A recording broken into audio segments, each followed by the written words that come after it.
What's up, everybody? This your boy Charles Wells, aka the host of SWAC Talk, the show where we cover the SWAC inside and out. We're gonna do a couple of things here on this YouTube video today, not nothing major.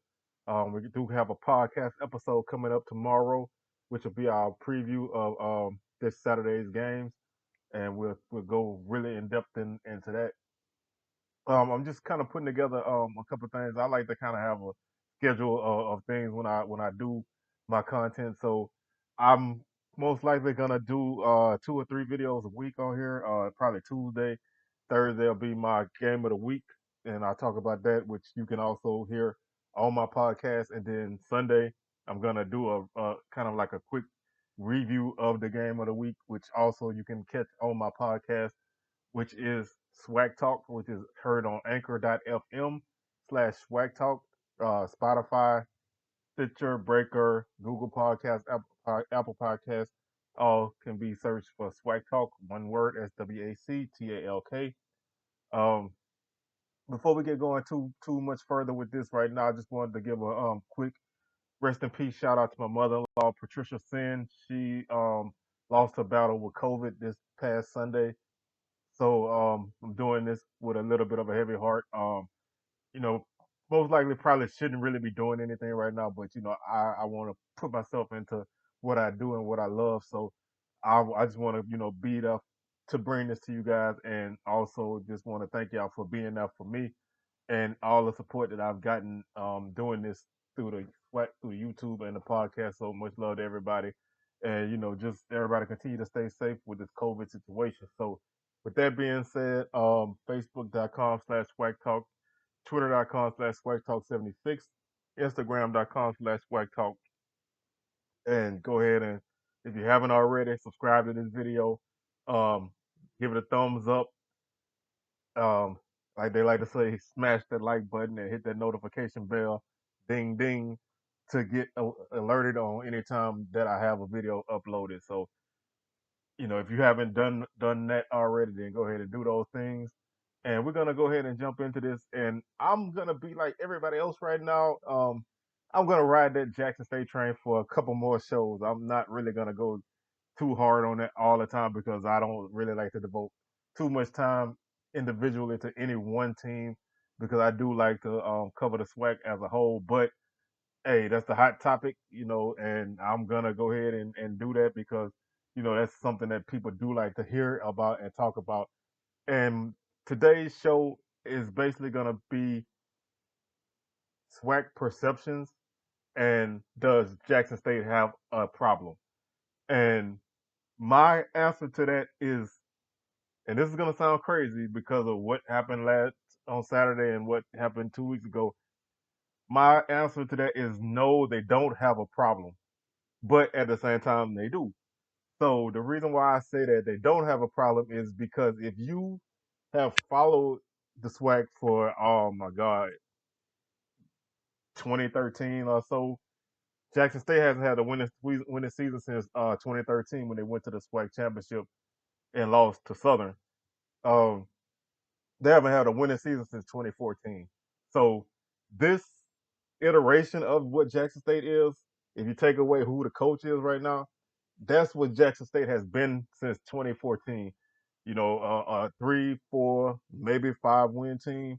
Not the best talent, but they do have talent because I mean, obviously, in 2019 they had Keontae Hampton, who was the defensive player of the year, and he's most likely going to be the same this year. Although I personally, I would have to show love to Jordan Lewis, but that's a whole nother topic. But they've had individual pieces here and there, but they haven't had that team like they've had like in 2011 with Casey Terrio at quarterback and Rico Richardson at receiver and Renty Rollins at tight end and all those defenders they had, the dark side defense. You don't know what dark side defense is, man. I suggest you go really research Jackson State and learn.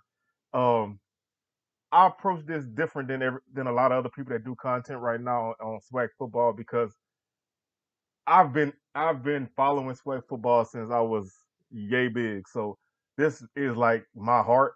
So I try to delve into everything, not just what the flavor of the day is. So, but with that being said, the the main reason why I feel that you should not really have had any visions of grandeur because of what Jackson State brought in as a coach is because this team hasn't quite gotten there yet, and they're still missing pieces. And I'm not talking about that, that wait to the fall stuff. I'm saying like they haven't had a solid offensive line in quite some time.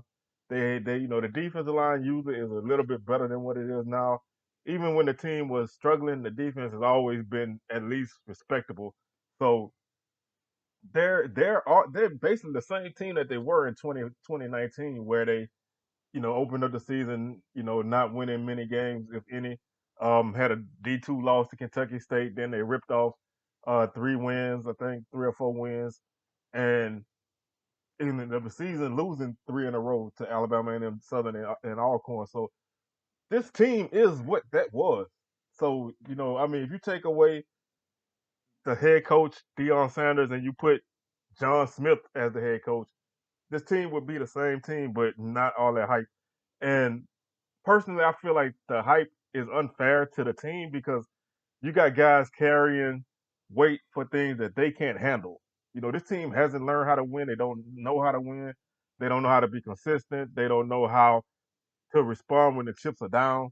And you have a coach who is larger than life and has brought all that spotlight on them and it's made their flaws even more noticeable because now there's people out there who think that because they have this coach and they brought in a good recruiting class, which can't come in until the fall time, just like everybody else's recruiting class can't come in until the fall because that's just the NCAA rule. This team was not just gonna magically up and win. I mean, they haven't had much time as a staff working together. The staff doesn't know each other. The coach doesn't know the staff that well as far as working relationships. You know, the team doesn't know, and there's a trust level that's not there that people just don't think about. One of their slogans is "I believe, we believe." We believe in thee, but it's hard to believe in anything when the chips are down. It's easy to believe and buy in or whatever you want to call it when you're winning. No matter who it is, when you're winning, um, it's tough to believe when you're getting smashed in the mouth in a game and you look over and you don't see anybody on the sideline that can give you the answer that you need, whether it's a coach or a teammate or whoever, and you're playing against a team. And I'm not, you can substitute any program that's winning for Southern in in this instance. It could be Alcorn.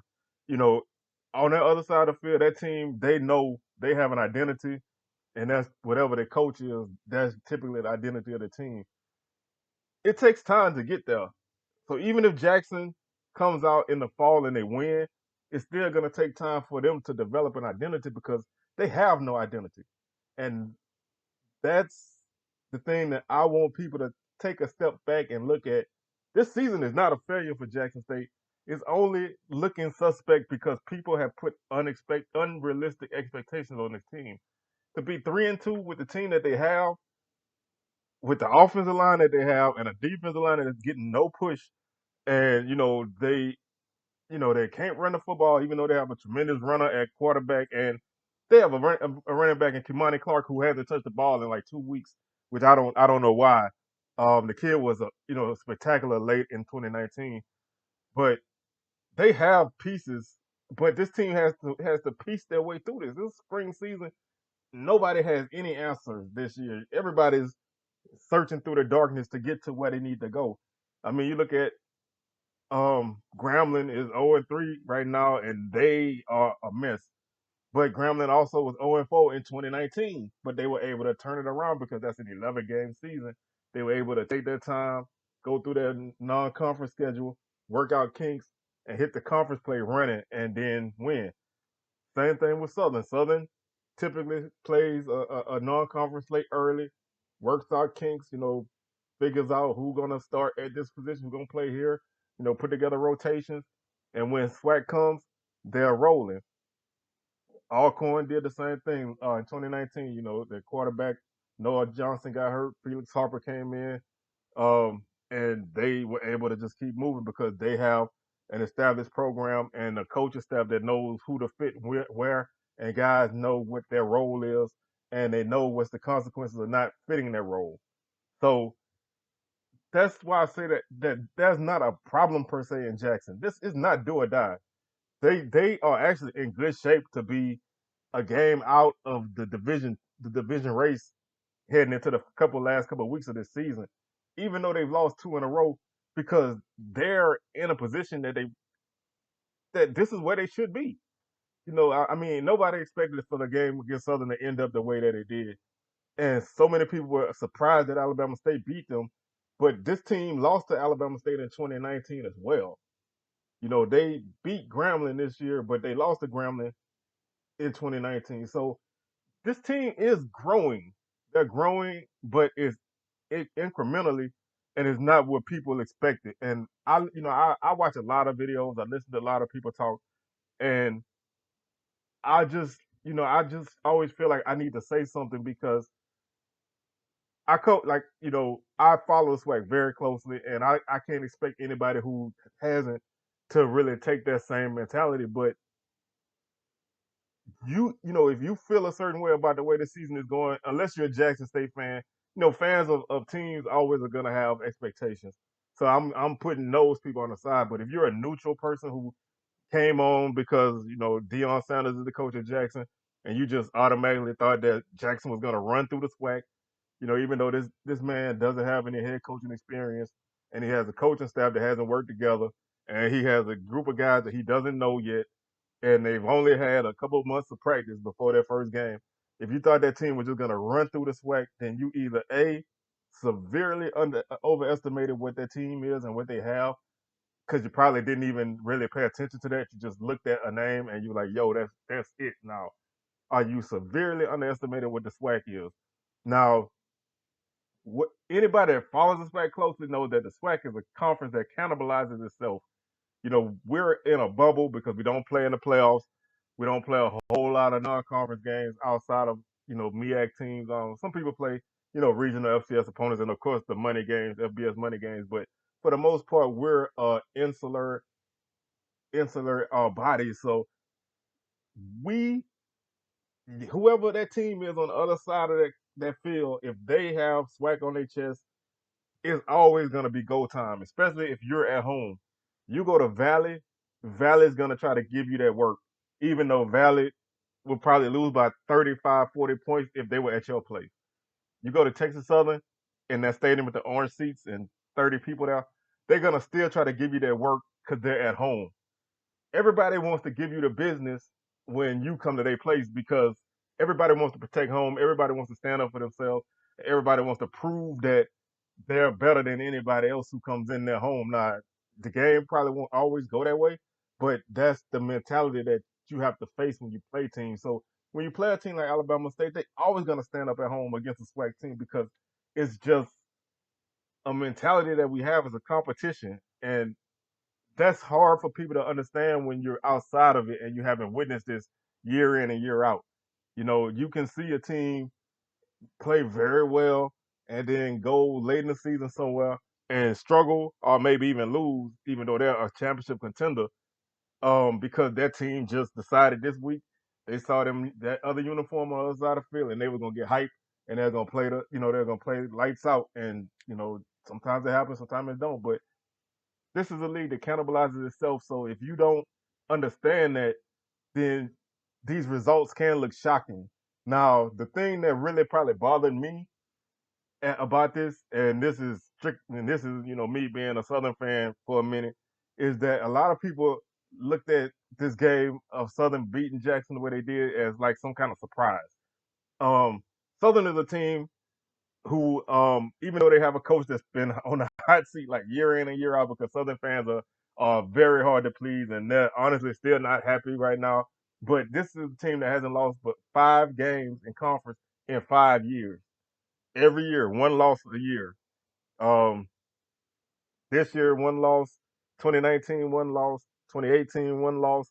2017, one loss. 2016, one loss.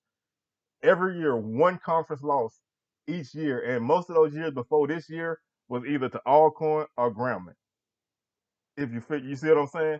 they haven't lost. They hadn't lost to a non-Alcorn or Grambling team since they lost to Prairie View in 2015 before this season. So this is a program that's always been contending for conference championship. 2013 SWAC championship, 2014 SWAC championship appearance, 2015 I think they tied for second or 2016 second place, 2017 second place, 2018 conference championship appearance, 2019 conference championship appearance. This year probably gonna be second place unless something crazy happens. So Southern is always in the thick of this. And when you look at where Southern is year in and year out for the past 8 years and where Jackson State is, it's not an upset. It's the we all kind of felt that Jackson would play better, but the outcome really should not have been a surprise. So that part right there is something that I want people to kind of take a step back. And if you're gonna, I don't want to tell anybody how to do their job or how to cover their content or nothing like that. But if you're gonna, dive into this world, then come all the way in, man. Go all the way in, neck deep, and jump in and learn this league, man. Don't just look at it from the outside because you follow in this one team and you know everything is surprising to you because you haven't took a minute to figure out who none of these guys are. You know what I'm saying? So I'm I rambled a lot through this video because I didn't really have anything that I really like had structured to say. But my main point was on the field. Yes, Jackson has a problem because they're not playing good football and their lines are atrocious. They can't run the ball. They can't stop the run. But in reality, these things should have been expected by anybody who followed this team. Shameless plug, if you go back and listen to my Jackson State preview, my preseason preview, I said that this team was a total unknown. I said it in 2019. This team was a total unknown. You don't know what they're going to do because they don't have any kind of consistency. They don't have any kind of identity. A couple years ago, they brought in Hal Mummy to run the offense. He's an air raid guy. The year before, they was running option basically with a ton of running backs, and then they're back to running the ball. So this year, you don't even know what they want to do because they have a quarterback who runs better than he passes, and they want to run, but they can't commit to it, and they want to, use these big receivers that they have. They don't have an identity yet. So until they develop that, I don't see how you can really say what they can and can't do because every week is different for them. Every week is, each game is different because every week, whatever their game plan is never the same. If you look at a team like Alcorn, they're always going to want to run the football. And I suggest if you haven't really watched, then you need to go look at some Alcorn film and see how that team plays. They run and play defense. Now with Felix Harper as a quarterback, they threw a little bit more than they ran because they have a bunch of good receivers, but they're gonna still run the football. They committed to running the football and they committed to playing good, hard nosed, solid defense, very physical on both lines. Alabama A&M, they love to air it out. Cornell Manor is a quarterback. He loves to air it out. He finally got a quarterback at A&M, Akil Glass, that can do what he wants. They have a gang of receivers and tight end that can catch the ball. They have backs that can catch out the backfield, and they're gonna run when they need to. Prairie View, typically a high-powered offense. You know, dual threat quarterback, strong running game. Some really good receivers this year. They're breaking in new pieces. But this year, Prairie View is more defensive oriented. Texas Southern, even as bad as they are, they're always a team that has at least one good wide receiver, and they're gonna throw the ball around the field, even if they don't win a game. Pine Bluff is always a balanced team. They've had running backs. You look at Martell Mallet a few years ago. Ron Johnson, a couple other guys that they had back in the day.